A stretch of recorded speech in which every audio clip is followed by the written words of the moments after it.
explodiu lá dentro e depois a polícia se aproveitou, entrou dentro da sede, fez uma limpeza total e prendeu alguns militantes nossos, né? Entre eles o Marcos Margarido e o Severo. E essa é a foto do Moreno, né? Dando uma entrevista depois da prisão aqui no Brasil. Bom, mas é isso, só. A ideia, por causa do tempo, é muita história, né? Então, não dá para contar e falar de todos os elementos aqui em 30 minutos e tudo mais. Eu acho importante, na verdade, colocar alguns elementos, porque isso é toda uma história que está sendo reconstruída, por isso que eu falei, isso é um projeto que está sendo feito. A ideia nossa é fazer a caravana dos julgamentos no ano que vem. A ideia nossa é publicar um livro sobre a história da convergência socialista e a atuação, entende? Que teve durante todo esse período da ditadura militar. Então, digamos assim, depois a gente abre para os companheiros falarem, perguntarem tudo mais. Queria mais 5 minutinhos só para falar o seguinte. Que, logicamente, a direita nesse país, hoje existe uma comissão da verdade. Essa comissão da verdade, ela foi feita pelo governo Dilma, a partir da pressão de muita gente que tem ligação com presos, desaparecidos, perseguidos políticos. Então é uma vitória do movimento. Agora, essa comissão da verdade, ela tem muitas limitações, né? Eu não vou também falar todas aqui por causa do tempo.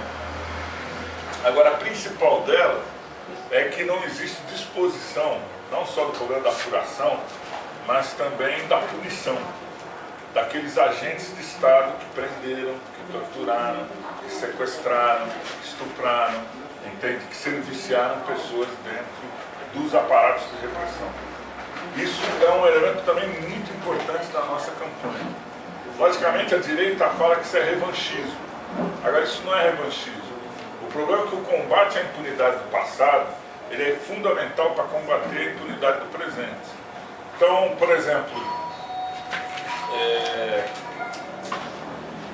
aos torturadores, aos agentes do Estado que transgrediram, né, que atuaram dessa maneira autoritária, arbitrária, criminosa, né, é fundamental que eles saibam que mais cedo ou mais tarde haja uma punição. Entende? Porque senão os crimes continuam a serem cometidos. Hoje, por exemplo, em São Paulo, a gente vê um verdadeiro massacre, um genocídio, principalmente da população negra e pobre que mora na periferia. E esse pessoal mata porque sabe o seguinte: não vai acontecer nada comigo, certo? O Brasil é o único país da América Latina, não sei do mundo, mas na América Latina ele é o único, onde nenhum torturador foi preso ou foi punido. É o único país. Os caras dizem que a partir da anistia de 79 está todo mundo absolvido. A anistia foi ampla. Agora, você não pode anistiar quem foi torturado e quem torturou. Não existe isso, certo? Quem foi preso ilegalmente e quem não foi. Eu tive também no julgamento da anistia dos trabalhadores da Embraer. Foi muito interessante, porque um companheiro, quando recebeu lá o perdão do Estado, né, porque eles estão no perdão do Estado lá no final do julgamento, ele falou assim, foi bem legal, eu imagino que a conselheira lá tenha pensado, inclusive foi combinado, porque ele falou assim, tudo bem, eu estou agora no Estado, mas e o que vai acontecer com a Embraer? Porque eu fiquei demitido, né? 10 anos, passei fome, passei necessidade, entende? E agora? O que acontece com essa empresa? E o problema que nós tocamos também, do problema das empresas que financiaram a repressão, existe também que ser colocado a público e também sendo punido. Porque veja só, por exemplo, a Operação ao Banco, que foi construída em São Paulo, foi patrocinada diretamente pela Fiesp.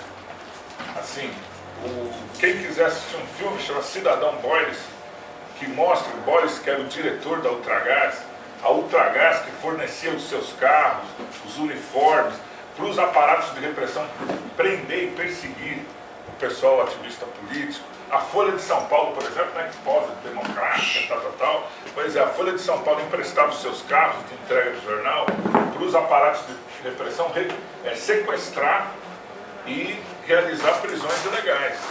Entende? E esses financiadores, que tem a ver com esses grandes grupos empresariais, grandes bancos, Bradesco, Banco Itaú, o Banco Nacional na época, que era do Magalhães Pinto. O Magalhães Pinto, por exemplo, ele trouxe para o Brasil um dos maiores torturadores da América Latina, chamado Damitrione. Esse cara ensinava o pessoal aqui a torturar, e ele pagou do bolso dele a viagem do cara, e o cara ensinava a Polícia Militar de Minas Gerais como é que tinha que fazer tortura. Esse Damitrione depois foi morto no Uruguai pelos Tupamaros, e conseguiram pegar ele e justiçaram ele no Uruguai. Então esse era um banqueiro que fez isso, né? Amador Aguiar e tal, e as grandes empresas como Ford, Volkswagen, entende? Que patrocinavam, Mercedes-Benz, entende? Que patrocinavam, davam emprego. Dentro da Volkswagen existia uma guarda especial que era controlada por, na verdade, por um sócio do Erasmo Dias. E que esse cara era o cabeça de ponte para apelar toda a guarda que controlava a Volkswagen. Esses caras, primeiro, o povo brasileiro tem que saber disso, né? Os trabalhadores têm que saber disso. E tem que ser punidos também. Para vocês terem uma ideia, por exemplo, existiu uma Casa da Morte em Petrópolis. Nessa Casa da Morte, vários ativistas e dirigentes do movimento operário foram sequestrados, levados para essa casa, torturados e mortos. E alguns esquartejados e outros queimados e enfornados para sumir com o corpo. Bom, essa Casa da Morte era paga por alguém, era financiada por alguém, entende?